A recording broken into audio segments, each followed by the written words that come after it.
किस तरह से बीजेपी वालों ने खरीद फरोख्त करके हमारे पार्षदों को तोड़ के अपनी ओर शामिल पार्षद थे जो बिल्कुल खिलाफ थे आम आदमी पार्टी के बातों पे नहीं चले हुए इस कसौटी पे खरीद थी जिनको 95 की बजाय 96 वोट में एक वोट हमारा बीजेपी की तरफ से भी डाला गया।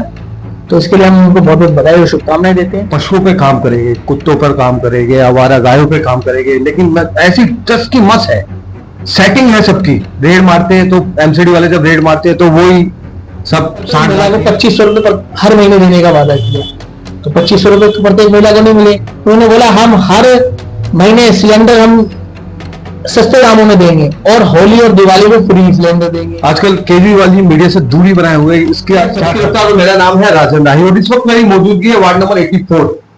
पूर्व मेयर रहे, निगम पार्षद है अभी वर्तमान में, आम आदमी पार्टी के सिपाही भी कह सकते हैं, निगम पार्षद भी है। बड़ी जिम्मेदारी मिली थी दिल्ली के लेकर मेयर भी बने। आइए पूछते हैं कि अभी स्थायी समिति का जो चुनाव हुआ है क्या रूपरेखा क्या रणनीति आम आदमी पार्टी ने बनाई, लेकिन कहीं ना कहीं आंकड़े छूते छूते हो रहेंगे। देखिए कल स्थायी समिति के एक सदस्य का चुनाव था जिसमें हमारे सभी पार्षदों ने पार्टिसिपेट किया। देखो अब आपको पता है पूरी दिल्ली जानती है किस तरह से बीजेपी वालों ने खरीद फरोख्त करके हमारे पार्षदों को तोड़ के अपनी ओर शामिल कर लिया है। अभी फिलहाल हमारे जो पार्षदों की संख्या वो 95 थी, मगर कल आप मानोगे कल हमें 95 या 96 वोट मिले। हम तो इसमें संतुष्ट है कि हमारे जो हीरे मोती जैसे पार्षद है वो बरकरार रहे अपने बात पे और उन्होंने आम आदमी पार्टी के पक्ष में वोट दिया। एक भी पार्षद कल टूटा नहीं। जो गद्दार पार्षद थे जो बिल्कुल खिलाफ थे आम आदमी पार्टी के बातों पे नहीं चले हुए इस कसौटी पे खड़े नहीं उतरे, क्योंकि आम आदमी पार्टी सच्चाई के रास्ते पे चलती है, दिल्ली की जनता के काम करना जानती है, दिल्ली की भलाई के लिए आई थी, मगर उनको ये रास नहीं आई तो उन्होंने पाला चेंज करके बीजेपी में वो शामिल हो गए। अच्छा मैं आपका इशारा समझ रहा हूँ, शायद आप 13 निगम पार्षदों की बात करें जिन्होंने इंद्रप्रस्थ पार्टी या बीजेपी को जो समर्थन दे रहे। देखिए उसमें इंद्रप्रस्थ पार्टी कह लो या हमारे उससे पहले भी जो हमारे पार्षद गए उनकी बात कर लो, तो सभी पार्षद जो सच्चाई के रास्ते पे नहीं चलना चाहते, दिल्ली की जनता की भलाई के काम नहीं करना चाहते, तो उन्हें सिर्फ भ्रष्टाचार करना है, उल्टे सीधे काम करने हैं, तो इसीलिए वो सीधा बीजेपी उन्होंने ज्वाइन कर लिया। मगर हम इस बात की हमें कल बहुत खुशी है कि जो हमारे 95 वोट थे वो 95 के 95 वोट आम आदमी पार्टी के पक्ष में पड़े। हमारी हेमा जी हमारी कैंडिडेट्स थी जिनको 95 की बजाय 96 वोट में एक वोट हमारा बीजेपी की तरफ से भी डाला गया। तो इसके लिए हम उनको बहुत बहुत बधाई और शुभकामनाएं देते हैं। बीजेपी की सरकार को 100 दिन हो गए, उन्होंने कहा था कि हम पशुओं पे काम करेंगे, कुत्तों पर काम करेंगे, आवारा गायों पे काम करेंगे, लेकिन ऐसी ट्रस्ट की मस है, सेटिंग है सबकी। रेड मारते हैं तो एमसीडी वाले जब रेड मारते हैं तो वही सब सांठ गांठ कहीं ना कहीं नजर आती है। देखिए जब आम आदमी पार्टी की सरकार दिल्ली में थी तो दिल्ली में जो अरविंद केजरीवाल जी ने, हमारे पूर्व मुख्यमंत्री अरविंद केजरीवाल ने जो बोला था वो करके दिखाया।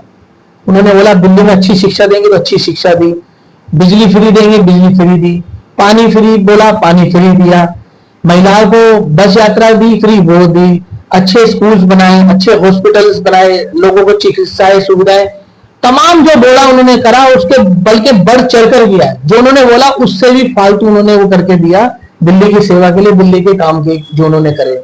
मगर दूसरी तरफ देखिए बीजेपी ने जो वादे किए दिल्ली में कि जब से अगर हम सरकार में आते तो आपके लिए ये करेंगे वो करेंगे, उन्होंने कोई वादा नहीं किया।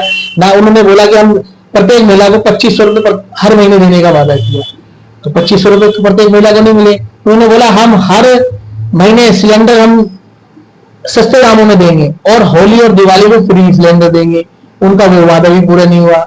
स्कूल में फीस कम करने की तो बजाय छोड़ो, स्कूल में फीस को 80% बढ़ा के उन्होंने दुगना करके जो दिल्ली की जनता पे पेरेंट्सों पे जो भार का अतिरिक्त भार बोझ घेरा है, उससे पूरी आज दिल्ली इतनी दुखी है, परेशान है। सारे पेरेंट्स हमारी दिल्ली की जनता इतनी दुखी है, फीस भर भर के उनका समझ लो उनका टूट गए। इससे पहले मैंने खबर चलाई थी पश्चिम बिहार स्कूल की, मनमानी करते हैं स्कूल वाले, और मेरी खबर मनीष केजरीवाल जी ने अपने हैंडल पे भी डाली थी। चलिए अब आपके मुद्दे पर आते हैं। 2.5 साल आपको निगम पार्षद बने हुए, मेयर भी आप बने, तो सर आपके वार्ड में भी मैं देखता हूँ गाय उन पर अभी लगाम नहीं लगी। देखिए गाय का ऐसा है क्योंकि जो हमारे सेंटर है गाय के, वहां जगह की व्यवस्था भी कम है। मेरी भी कमिश्नर से बात हुई थी कि इसके लिए भी हम एक कर रहे हैं, कुछ काम कर रहे हैं इस पे कि एक गायों के लिए शेल्टर होम बनाया जाए जिसमें गायों को वो कराया, मगर फिर भी ऐसा नहीं है। गाय के हमारे वार्ड में हम जब कंप्लेंट देते हैं, गाय का जब अधिक ज्यादा भी वो बढ़ जाता है उनका, तो हम उनको उठवाते हैं और उनको वहां तक पहुंचवाते हैं।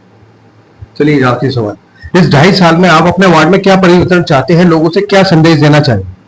मैं लोगों से यही मैं संदेश देना चाहूँ कि आपका अपना वार्ड है, आप खुद यहाँ के क्षेत्रवासी है। मेरी क्षेत्रवासी से यही अपील है कि साफ सफाई रखने में हमारा सहयोग दें। ऊपर से जो लोग घरों के ऊपर से थैलियां, कूड़े, इस तरह के कचरा फेंकते हैं, ऐसी हरकतें ना करें। कूड़ा कूड़ेदान में डालें, गीले की जगह गीला कूड़ा डालें, सूखे की जगह सूखा कूड़ा डालें। और कूड़े के लिए टिप्पर आपकी गली में प्रॉपर आते हैं, आप प्रॉपर टिप्पर में कूड़ा डालिए, ना कि आप गली गली में कूड़ा फेंकेंगे। तो उससे आपका वातावरण खराब होगा, दूषित होगा, बीमारियां फैलेगी, मच्छर होंगे, मलेरिया होगा, तो जिससे आप लोगों की परेशानी आएगी। तो हमारा तो यही कहना है, साफ सफाई रखने में हमारा साथ दो, क्योंकि हमारे कर्मचारी हर वार्ड में, हर गली मोहल्ले में जाके कूड़ा इकट्ठा एकत्रित करते हैं, वहां से कूड़ा उनसे लेते हैं। मेरी यही अपील है कि सभी क्षेत्रवासी रोड पे कूड़ा ना फेंके, गलियों में कूड़ा ना फेंके। मैं जी कह रहे हैं कि 2 कदम स्वच्छता की ओर। आखिरी सवाल, आजकल केजरीवाल जी मीडिया से दूरी बनाए हुए, इसका क्या कारण है? नहीं, ऐसा कुछ नहीं है। केजरीवाल जी लगातार पब्लिक की, जनता के हित के मुद्दे उठाते रहे, उनकी बातें करते रहे। और इस टाइम केजरीवाल जी, फिलहाल हमारा पंजाब में इलेक्शन चल रहा है, बाई इलेक्शन है एक सीट पे हमारा, तो उस पे वो वहां पे थोड़ा सा बिजी शेड्यूल है। और गुजरात में हमारी तैयारी हो रही है, हमारी गोवा में तैयारी हो रही है, तो तमाम राज्यों में वो कम बैक की तैयारी हो रही है। और ऐसा नहीं है, जनता आज अगर अगर अगर आप अभी चुनाव करा दो दिल्ली विधानसभा का, 70 से 70 सीटें हमारी पार्टी जीत के आ रही है।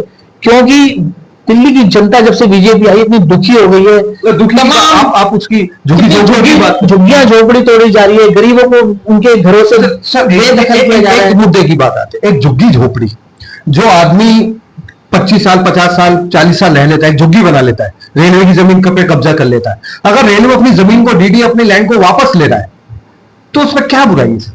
बुराई तो देखो ऐसा है, जो व्यक्ति आज 20-25 सालों से रह रहा है, तो सरकार का यह हक बनता है कि उनको उनकी जगह एक मकान बना के दिया जाए।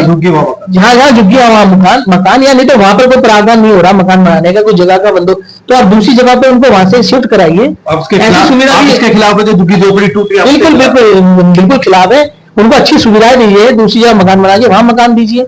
ये तो क्या आम आदमी वोट का मतलब ऐसा बताया जा रहा है कि आम आदमी वोट जो है वो खत्म हो रहा है झुग्गी झोपड़ी से? नहीं, आम आदमी पार्टी का वोट कोई खत्म नहीं हो रहा। झुग्गी झोपड़ी वाले भी कह रहे हैं, हम इस बार हमने बहुत बड़ी गलती करी है बीजेपी को वोट देके।